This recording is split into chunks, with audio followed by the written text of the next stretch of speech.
Bonjour, je suis Guillaume Tirard, responsable de la structure Alphasia au sein de Agelia.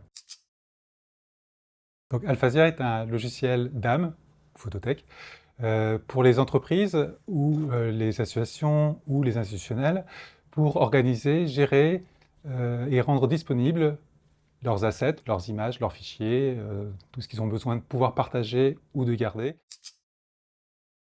Alors notre client, quand il vient nous voir, il a en général beaucoup de fichiers qui sont soit en stock dans leur disque dur, plus ou moins rangés dans différents répertoires.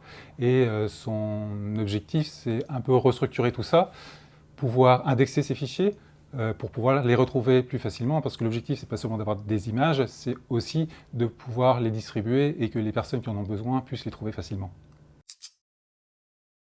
L'intérêt du DAM avec un Web2Print, c'est que au moment où un utilisateur arrive dans la partie génération d'un document, il peut directement remplir ses informations personnelles, par exemple directement dans leur document, choisir une image de la partie DAM, adapter au document qu'il veut générer et imprimer par la suite. On a par exemple Yves Rocher qui est un de nos clients.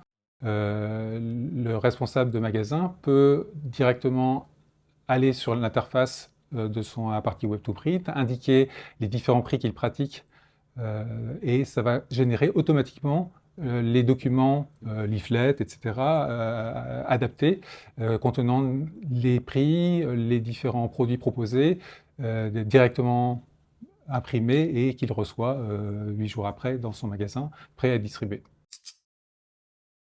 Alors, les dernières nouveautés qu'on a intégrées très récemment, c'est l'indexation par IA. En fait, la problématique, c'est qu'on a beaucoup de clients qui ont beaucoup d'assets ou de fichiers disponibles, mais la grosse difficulté, c'est les indexer.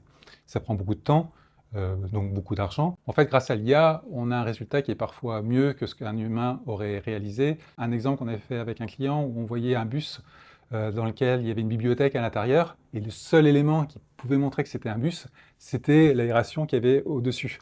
Et là, l'IA l'a repéré tout de suite, alors qu'un humain normal, enfin, qui n'était pas au courant en tout cas du type d'image, n'aurait pas fait attention que ça pouvait être dans un car ou un bus. Donc c'est assez rigolo de voir que l'intelligence artificielle arrive à repérer ce genre de choses. Alors pour nous, la souveraineté est importante puisque tous nos clients, sachant qu'on est en Europe, veulent être sûr que les données restent en Europe. En l'occurrence, ici, ça reste en Bretagne. Euh, ici, on a décidé d'avoir notre propre data center, parce qu'en fait, on en a deux qui sont redondés. L'idée, c'est que s'il y en a un qui malheureusement brûle, l'autre prend le relais. En fait, ils sont actifs tous les deux, donc il n'y a pas de blocage possible. Donc, on a nos propres data centers, mais qui sont alimentés aussi, en tout cas pendant la journée, par 600 panneaux solaires, ce qui nous permet d'être autonomes au niveau énergétique et de participer à avoir un peu du green IT. Si vous voulez en apprendre plus sur Alphasia, rendez-vous sur www.alphasia.com.